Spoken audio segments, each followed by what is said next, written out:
धर्मस्थल क्षेत्र में हुए बलात्कार हत्या की घटना के संबंध में सरकार द्वारा गठित विशेष जांच दल एसआईटी के पूर्ण स्वतंत्रता देकर पारदर्शी जांच की जाए और दोषियों को कड़ी से कड़ी सजा दें।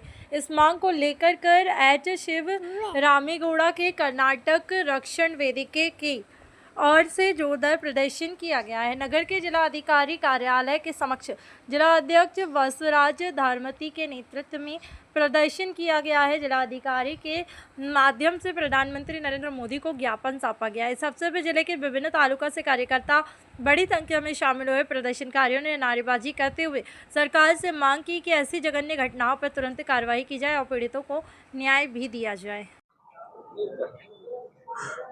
ಇಡೀ ದೇಶಕ್ಕೆ ಗೊತ್ತಿರುವಂತೆ ಧರ್ಮಸ್ಥಳ ಗ್ರಾಮದ ವ್ಯಾಪ್ತಿಯಲ್ಲಿ ಈ ಹಿಂದೆ ಪೌರ ಕಾರ್ಮಿಕನಾಗಿ ಕೆಲಸ ನಿರ್ವಹಿಸಿದಂಥ ವ್ಯಕ್ತಿಯೊಬ್ಬ ಬಂದು ತಾನು 20 ವರ್ಷ ಕೆಲಸ ಮಾಡಿದ ಅವಧಿಯಲ್ಲಿ ಅನೇಕ ಮಹಿಳೆಯರ ಶವಗಳನ್ನು ಮತ್ತು ಪುರುಷರ ಶವಗಳನ್ನು ನಾನು ಹೂತಾಕಿದ್ದೇನೆ, ನನ್ನ ಮೇಲೆ ಒತ್ತಡ ಇದ್ದ ಕಾರಣಕ್ಕೆ ಹೂತಾಕಿದ್ದೇನೆ, ನೀವು ನನಗೆ ಭದ್ರತೆ ಕೊಟ್ಟರೆ ಆ ಶವಗಳ ಹೂತಿಟ್ಟ ಜಾಗವನ್ನು ನಾನು ತೋರಿಸ್ತೀನಿ ಮತ್ತು ಅದಕ್ಕೆ ಕಾರಣವನ್ನು ಕೂಡ ಹೇಳ್ತೀನಿ ಅಂತಂದು ಒಬ್ಬ ಸಾಕ್ಷಿ ದೂರುದಾರ ಇವತ್ತು ನ್ಯಾಯಾಲಯದ ಎದುರು 164 ಕಲಂ ಅಡಿ ಹೇಳಿಕೆಯನ್ನು ಕೊಟ್ಟಿದ್ದು ಮತ್ತು ದಕ್ಷಿಣ ಕನ್ನಡ ಜಿಲ್ಲಾ ಪೊಲೀಸ್ ವರಿಷ್ಠಾಧಿಕಾರಿಗಳಿಗೆ ವಕೀಲರ ಮುಖಾಂತರ ಪತ್ರವನ್ನು ಕೊಟ್ಟಿದ್ದು ಈ ಸಾರ್ವಜನಿಕ ವಲಯದಲ್ಲಿ ತಮಗೆಲ್ಲರಿಗೂ ಗೊತ್ತಿರುವಂಥ ವಿಚಾರ।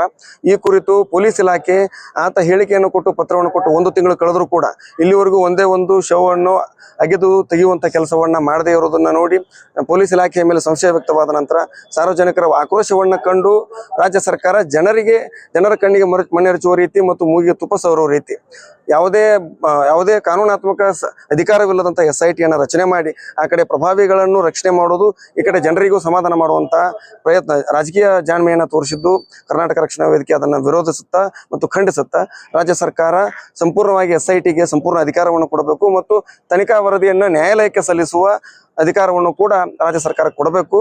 ರಾಜ್ಯ ಸರ್ಕಾರದ ಈ ನಡೆಯನ್ನು ಖಂಡಿಸಿ ರಾಜ್ಯ ಸರ್ಕಾರದ ಮೇಲೆ ಒತ್ತಡ ಹೇರಿ SITಗೆ ಬಲ ತುಂಬುವಂಥ ಕೆಲಸವನ್ನು ರಾಜ್ಯಪಾಲರು ಮಾಡಬೇಕು ಅಂತಂದು ಮತ್ತು ಪ್ರಧಾನಮಂತ್ರಿಗಳು ಈ ಸಂದರ್ಭದಲ್ಲಿ ಮಧ್ಯಪ್ರವೇಶ ಮಾಡಬೇಕು ಮತ್ತು ತನಿಖೆಯನ್ನು ಉನ್ನತ ಮಟ್ಟಕ್ಕೆ ತೆಗೆದುಕೊಂಡು ಹೋಗಿ ಅಪರಾಧಿಗಳಿಗೆ ಶಿಕ್ಷೆಯನ್ನು ಕೊಡಿಸುವಂಥ ಕೆಲಸ ಆಗಬೇಕು ಅಂತ ಒತ್ತಾಯ ಮಾಡಿ ಶಿವರಾಮೇಗೌಡರ ಕರ್ನಾಟಕ ರಕ್ಷಣಾ ವೇದಿಕೆ ವತಿಯಿಂದ ಇವತ್ತು ಜಿಲ್ಲಾಧಿಕಾರಿಗಳ ಮುಖಾಂತರ ಪ್ರಧಾನಮಂತ್ರಿಗಳಿಗೂ ಮತ್ತು ರಾಜ್ಯಪಾಲರಿಗೂ ನಾವು ಮನವಿಯನ್ನು ಸಲ್ಲಿಸಿದ್ವಿ।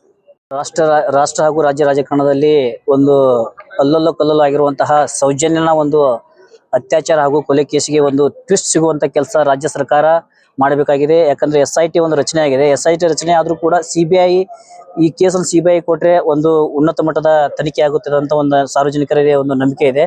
ಯಾಕಂದ್ರೆ SIT ತನಿಖೆಯಲ್ಲಿ ಏನು ಬೇಕಾದ್ರೂ ಆಗುವಂತ ಒಂದು ಚಾನ್ಸ್ ಇದೆ। ಮತ್ತು 164 ಹೇಳಿಕೆ ನೀಡುವಂತಹ ಒಬ್ಬ ವ್ಯಕ್ತಿ 14 ವರ್ಷಗಳಿಂದ ಧರ್ಮಸ್ಥಳದಲ್ಲಿ ಕೆಲಸ ಮಾಡಿದ್ದಾನೆ। ನಮ್ಮ ಅಧ್ಯಕ್ಷರು ಹೇಳಿದ ಹಾಗೆ ಇವತ್ತಿನವರೆಗೂ ಯಾವುದೇ ಒಂದು ಶವ ಕೂಡ ಹೊರಗೆ ತೆಗೆದಿಲ್ಲ। ಈಗಾದ್ರೆ ಸಾರ್ವಜನಿಕ ವಲಯದಲ್ಲಿ ಸಂಶಯಾಸ್ಪದವಾದಂತಹ ಒಂದು ಸಂದೇಶ ರವಾನೆ ಆಗುತ್ತದೆ ಅಂತ ಹೇಳಿ ಇದರಲ್ಲಿ ಕೇಂದ್ರ ಸರ್ಕಾರ ಇನ್ವಾಲ್ವ್ಮೆಂಟ್ ತೋರಿಸಿ CBI ಒಂದು ತನಿಖೆ ಆದರೆ ಮಾತ್ರ ಈ ನಿಷ್ಪಕ್ಷಪಾತವಾದಂತಹ ಒಂದು ತನಿಖೆ ಆಗುತ್ತದೆ ಅಂತ ಹೇಳಿ ನಮ್ಮ ಒಂದು ಕರ್ನಾಟಕ ರಕ್ಷಣಾ ವೇದಿಕೆ H ಶಿವರಾಮೇಗೌಡರ ಒಂದು ನೇತೃತ್ವದಲ್ಲಿ ಬಸವರಾಜ್ ಧರ್ಮಂತಿ ಅವರ ಒಂದು ಬಾಗಲಕೋಟ್ ನೇತೃತ್ವದಿಂದ ಈ ಒಂದು ಕಾರ್ಯಕ್ರಮ ಹಮ್ಮಿಕೊಂಡಿದ್ದೇವೆ। ಈ ಒಂದು ಹೋರಾಟ ಅತಿ ಬೇಗ ನಿಧಾನಗತಿಯಲ್ಲಿ ಆಮೆಗತಿಯಲ್ಲಿ ಏನಾದರೂ ಸಾಗಿದರೆ ನಾವು ಮುಂದಿನ ದಿನಮಾನಗಳಲ್ಲಿ ಕರ್ನಾಟಕ ರಕ್ಷಣಾ ವೇದಿಕೆಯಿಂದ ಉಗ್ರವಾದ ಒಂದು ಹೋರಾಟವನ್ನು ಹಮ್ಮಿಕೊಳ್ಳುತ್ತೇವೆ ಅಂತ ಈ ಮೂಲಕ ಸರ್ಕಾರಕ್ಕೆ ಎಚ್ಚರಿಕೆ ನೀಡುತ್ತೇವೆ। ಈಶ್ವರ್ ದೊರ್ಮನಿ ಅಂತ।